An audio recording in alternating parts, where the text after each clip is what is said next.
Anyone have a question? Hello. Question, JB. No. What makes Arbitrum more appealing than Gnosis, or what's the reason for the chain change? Yes. So of course we want a cheaper chain, but we also want to not compromise the security too much of the code. There could be a, some high value case. We've already had some cases with millions of dollars at stake. We we believe that the rollups like Arbitrum or Optimism in the future will be as safe as nearly as safe as L1 as Ethereum mainnet. Gnosis chain is definitely going in the right direction, trying to destroy as much as possible, which is great.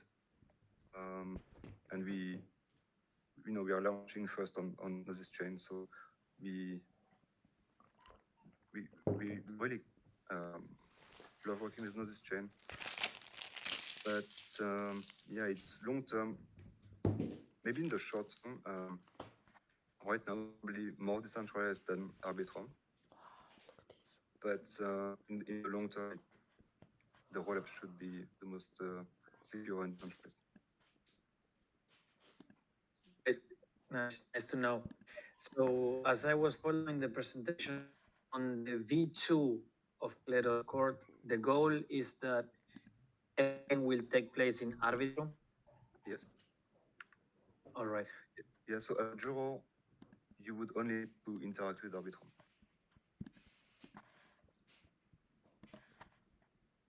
Cool. Great. Those were my questions. Thank you, JB. Thank you. So 3 minutes have passed. We should be able now to call the verification function, which is going to mark the batch as verified if there has been any challenge. I certainly haven't challenged it.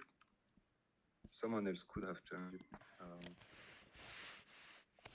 So let's see. Yeah, anyone can challenge it. Anyone can make a claim. It's quite specific to VR.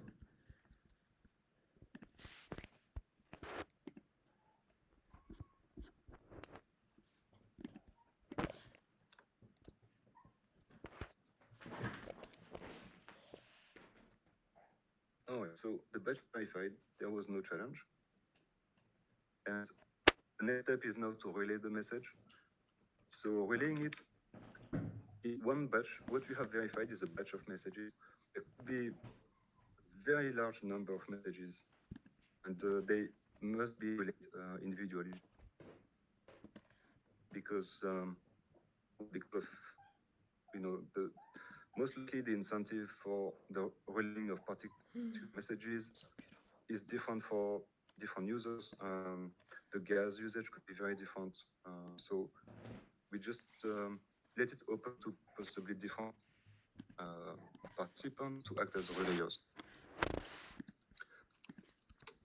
Verify and relay. So verify and relay, so we'll say that it's on this batch and I want this message on the batch. And now the bridge is actually going to send the link that came out of the Core2 on Arbitrum and send it back through the V1 court and then back to the arbitrable.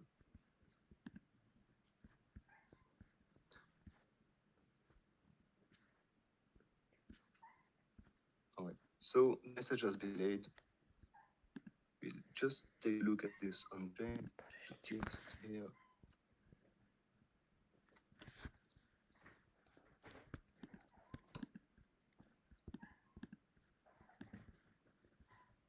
So if you look at the events of this transaction, we can see that this is rolling out. I don't know if you can see actually, it's very small. We have this arbitrable contract. We receive the rolling event for that particular rolling. and the bridge said that the message was relayed. And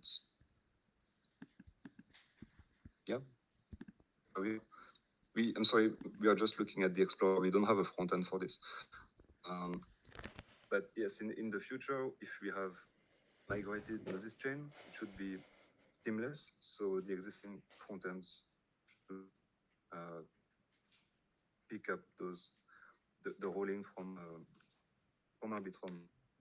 And definitely the smart contracts, the existing arbitrables that our partners have developed will not require any change at all.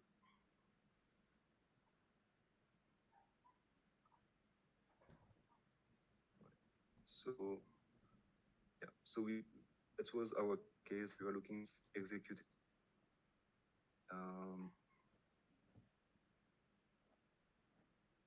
And the rewards which have been redistributed is a bit higher than before.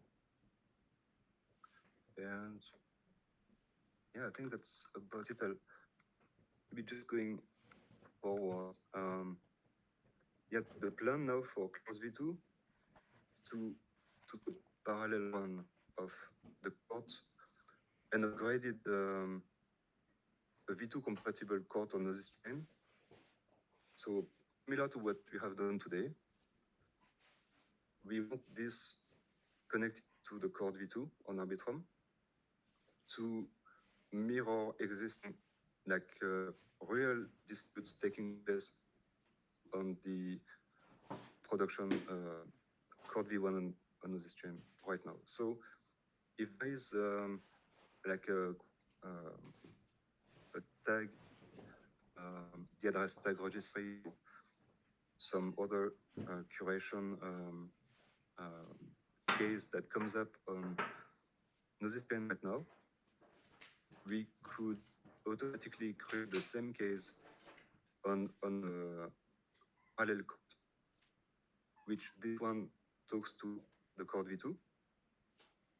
We could have jurors being drawn for this case, and we could actually, go through the whole process, but also see what comes out of it. It would be actually fun to see if the opinions are different. I don't know if it's going to be incentivized or not. If it's going to be what kind of token we'll use for this. But that should give us more confidence to move forward in Q2, completely migrate the Cord V1 of this chain to actual V2. So that's sort of the goal. Q1 would be more testing, Q2 migrating this chain, and possibly other L1 like Polygon and BSC, because we too much more work. If you have Gnosis chain working, it wouldn't be much more work. And then Q3 will be new features. And right. I'll leave it here. If has questions, otherwise you can find me on Twitter, on Telegram. Thank you, JB. This was awesome. I'm guessing that people have the main question that people have is, where to buy? In case available to buy Uniswap or Finex, other select partner, exchanges. So yeah. So to go buy, so you can be jewelers in this new group that is yeah. So you've seen a full cycle of how it works. Took a week more than we expected, but go. It's done live, and we will of course upload this video, and we will cut out the deadline. Of course, as you know, this happens when you do a live demo. But we wanted this to be live, so you see this actually working. Now, yes, if you have questions, I will let JB answer.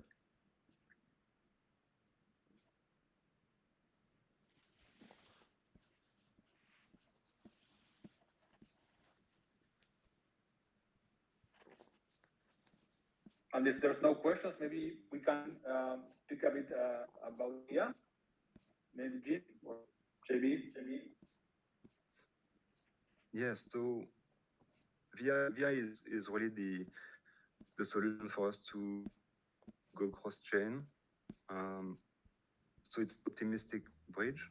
There are many others around, but we think we need some quite unique trade-offs compared to every optimistic bridge we looked at out there in the market. We never absolutely wanted to be in the bridging business, but if we look today, I think other bridge providers like probably Connext are actually made a big announcement last week, and they're actually launching a message bridge that is very close to what we are doing with VIA. But we think that VIA is still more decentralized because as I was doing earlier, the relayer, like anyone can actually participate in this protocol. Where many other protocols like Connext, it's a permission set of addresses and probably a small one. Whereas in our case, potentially there's no limit how many participants may be involved. For example, if Kleros has a partner who is on specific chain, and we need the absolute really high level of reliability. We could both our teams run dozens of small clients, and anyone could actually participate. There's no whitelisting required, and yeah, there is no admin role. The contracts cannot be upgraded. It was, to be honest, a pain during the preparation for this demo because we sometimes deployed the wrong parameters and we had to redeploy the whole thing just for one view to change. But yeah, I think we'll communicate more about this the coming week. Yeah, and we're also counting on you guys to help us. Promote VIA and make it better known in all of the Web3 system because it's a great solution. It's developed by us, and we want more people to be involved. So yeah, this everything you can do to help. Go ahead. I will let Jean continue with this. We'll start publishing more content about VIA for people to understand the position. I believe it's something that is very different than the current bridges, and it's also important that it's a bridge that Kleros was building because it's useful for the roadmap of BV2. But it's something that we want the whole ecosystem to use. So that's it's built for anyone to use, not just Kleros, but that's why it would be nice to have other partners using it. So yeah, we will share more details in the coming weeks.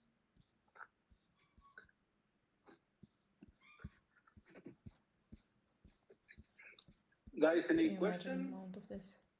Congratulations to JB for the presentation. Yeah, that was awesome, JB. Good job. Any comments?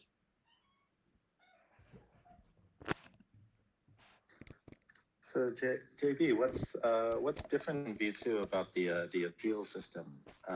Is it easy to integrate the court as a developer? Oh yes, good question. I forget to mention that. So it's different because in V1 the appeal system is implemented on the arbitrable side, which has made them actually quite complex. So in V2, this mechanism is moved to the arbitrable side that we call the dispute kits. So that's also going to allow us to experiment with different appeal models by having multiple disputes with specific features. So overall, it should make integration easier moving forward. By the way, this will solve problem. No, the corner case where there was. Maybe William, you can explain this. What happened this corner case between the arbitrable and arbitrator problem. Yeah, there. Complicated one. Yeah, but something about overridden rulings or something like that. Yeah, so they're like as I said in the sort of current model under the arbitration standard clause is using the arbitrable contract handles all of the appeal logic and all of the sort of determining whether there should be an appeal or not is happening in the arbitrable contract. And then like the arbitrator, Claros, just sees, okay, I need like to have their appeal or not. And in particular, it doesn't see the arbitrable contract can use sort of complicated logic to determine what the final ruling its perspective is on its side, including whatever appeals were happening. And then but different kinds of appeals for different kinds of arbitrable contracts. Like maybe you want a crowdfunding mechanism, maybe you want to have like user dispute brand always has to pay the appeal fees. And we've learned with time that unlike crowdfunding is the way to go for these applications. Two, as JP was talking about, like having like the appeal logic in the arbitrable contract has made it more complicated for integrations. But also the fact that arbitrator can't necessarily trust the arbitrable. Any contract can ask Claros, hey, I have this question, please answer my question. And the court contract can't trust the arbitral contracts that it sees. It's like it can't take information from them to use within its own sort of incentives and rewards.